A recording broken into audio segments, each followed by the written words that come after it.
Hello good afternoon everyone आपण मानकु creative Odia S channel को बहुत बहुत स्वागत। जेपरिक आपण माने जानिथिबे सेप्टेम्बर मास 1 तारिख रु 15 तारिख पर्यंत आम देश में स्वच्छता पक्ष दिवस पालन करा जाए।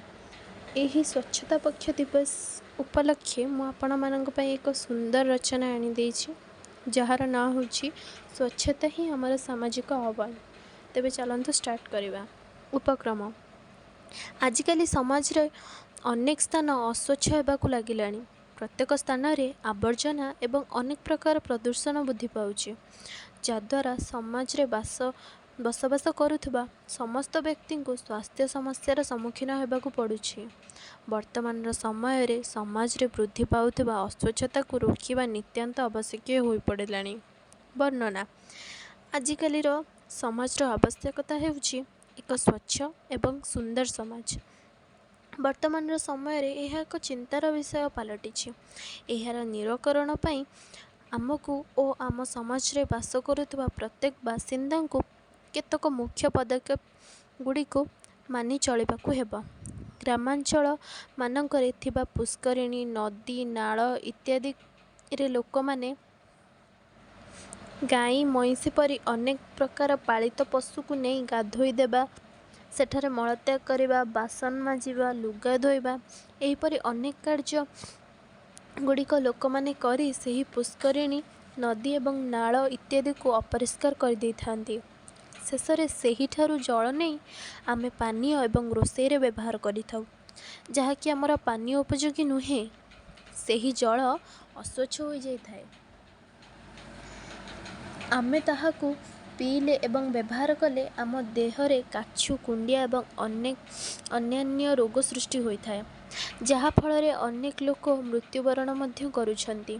केवल ग्रामांचल रे नुहे बरं सहरांचल रे थिबा कल कारखाना ड्रेन एवं अत्यधिक परिमाण रे जानवाहन व्यवहार करी वायु प्रदूषण एहीपरि अनेक कारण रही आम समाज अस्वच्छ होगाकू लागिबार।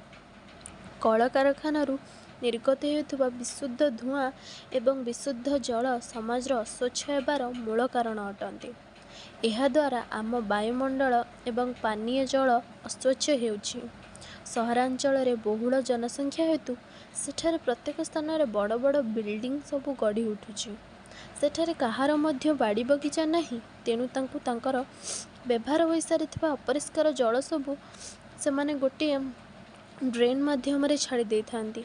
किंतु वर्तमान अनेक स्थान रे ड्रेन गुड़िक खोला पड़ी रहुछि।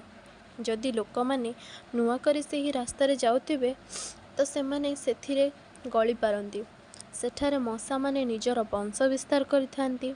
वर्षा हेले ड्रेन पूरी जाई रास्ता ऊपर चली थाए, जहा फल लोक माने घरू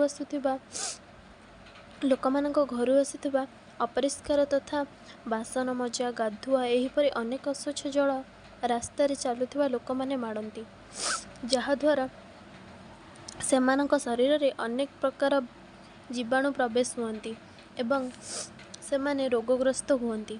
एहाकू लक्ष्य करी डॉक्टर महेश्वर महांती कहिसेंती, मानव महाबली प्रकृति को पादे दଳି न मानी विधातार नियम करुअछि जहा काहीं ता पई राहा लभिबु दिने फल चरम। उपसंहार समाज अस्वच्छ अवस्था को देखि सरकार 2019 मसीह सेप्टेम्बर मास 1 तारिख रु 15 तारिख पर्यंत स्वच्छता पक्ष दिवस रूपे पालन करे जाए। एही दिन गुड़िकर विभिन्न स्थान रे भिन्न भिन्न कार्यक्रम अनुष्ठित होता है। मनुष्य उपर अस्वच्छता कमाइबार प्रभाव पकाइबाई वर्तमान अनेक अनुष्ठान अनुष्ठित होइछे, जेपरिक विद्यालय महाविद्यालय एवं कार्यालय इत्यादि स्थान रे। स्वच्छता पक्षर यही आह्वान स्वच्छ समाज सुस्थ जीवन। धन्यवाद वीडियोटी को शेष जाए देखिथिबारु। जदि ये वीडियोटी आपण मानकु भल लगे तेबे लाइक एंड सब्सक्राइब निहाती करिवे।